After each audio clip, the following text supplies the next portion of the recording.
first of all, as you mentioned, I'm going to leave the office at August 1st. So all the views that I'll represent here belongs only to me and mine only.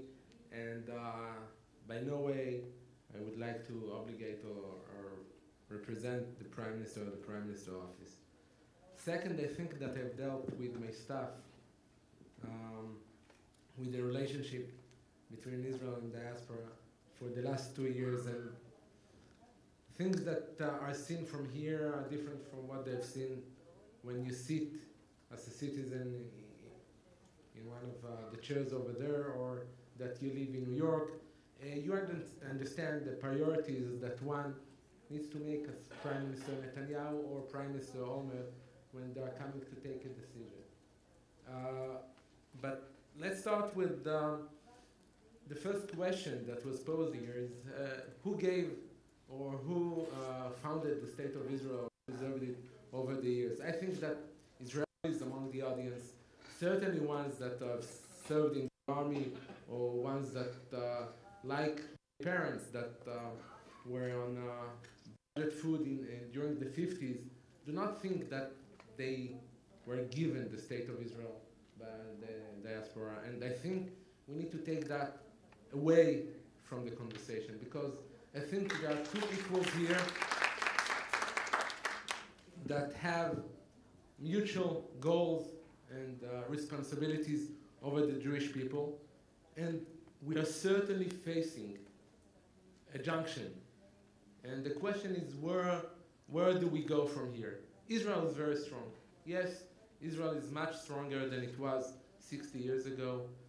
We no longer rely on foreign aid, certainly not by the Jewish people. It's very important to us, the philanthropic action that is being taken by the Jews around the world.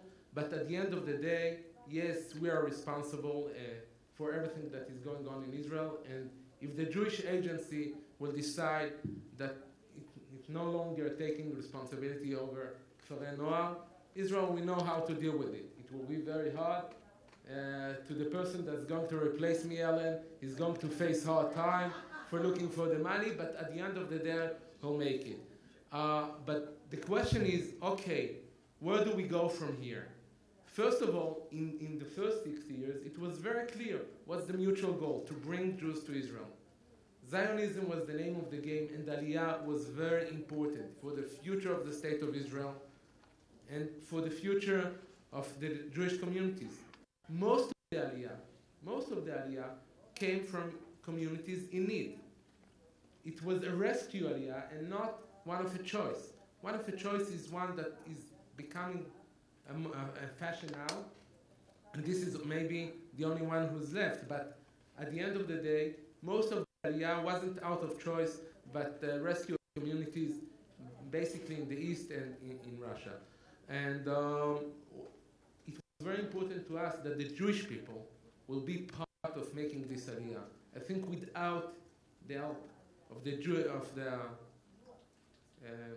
national institutions, Aliyah couldn't be, and Israel certainly wasn't able to act overseas, and it was very important to us. But now, after Aliyah is not central anymore, and certainly Israel do not need the help as itself. The economic is blooming, even maybe better than the one in the United States, and one must be very cautious, because what we see in Europe and in the United States currently, and certainly if a second dip will happen, I think it's going to influence Israel, and we are seeing right now what's going on in the Israeli economy and the price of commodities. Certainly we're facing a much harder 2012 than the current 2011, but still Israel relatively is doing okay. And on the other hand, what we see in the communities, and especially in North America, is a question about how important and how central the Zionist question is to the communities. And what I'm seeing is that there is a tension between Zionist identity and Jewish or religious identity. And the communities tend to run away from the Zionist identity, maybe because it's hard, maybe even that it became modern to become post-Zionist, not only overseas, same as in Israel. And they're trying to build some kind of Jewish identity, not the Orthodox one, something that is new. And by that, preserving the youth, because certainly the biggest threat to the Jewish people is the discontinuation of the Jewish identity by the younger generation overseas. We are going to see, and I think the chairman of the Jewish Agency reflected that, in one generation or two generation, assimilation is going to absorb actually most of Russian Jews. I think America is facing the same trends. Maybe it will take longer in the current pace, but it's certainly going even further. And I think that American Jews are very important to Israel, not only as a source of aliyah, but part of the Jewish people.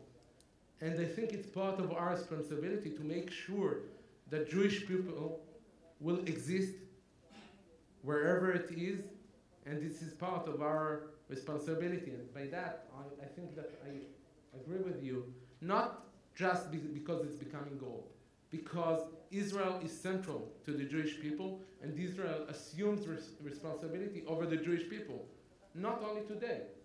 It was all over the years. I think the Mossad and things that are well known acted elsewhere in the world in order to preserve and keep and guard the Jewish community, certainly in times of need. So same should become with the Jewish identity. And the question is, and our mutual goal is to define what is exactly that is this Jewish identity that we're looking at.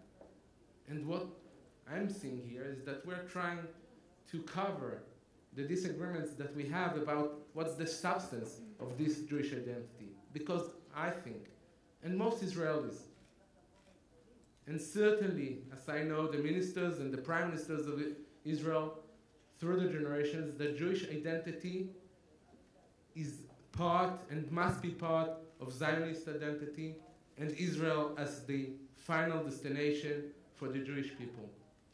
A generation, 2 generations, 20 generations can exist in the Gola, but at the end of the day, this is what our grandparents, this is what generations were praying for. L'shana haba b'Yerushalayim habnuya. They haven't meant to rent a room in a hotel in Jerusalem for a week and try to make matchmaking over there, but they meant to live in Israel. And I think this is exactly what is the goal that we should all aim at. On the other hand, what I understand that some communities reflect at is that they are talking about Jewish identity as something that is far away from Israel, that Zionism is not part of it. I don't think that one such identity could exist, and certainly we cannot be part of it. At the end of the day, programs like Taglit, Masa, that we invest a lot of money at, close to 400 million shekels this year, and we are aiming at much higher. We aim to bring from each age half of the young generation to Israel in Taglit to see Israel. And one that comes in Taglit has much stronger Zionist identity and Jewish identity. At the end of the day, this is the mutual goal that we should aim at. Thank you.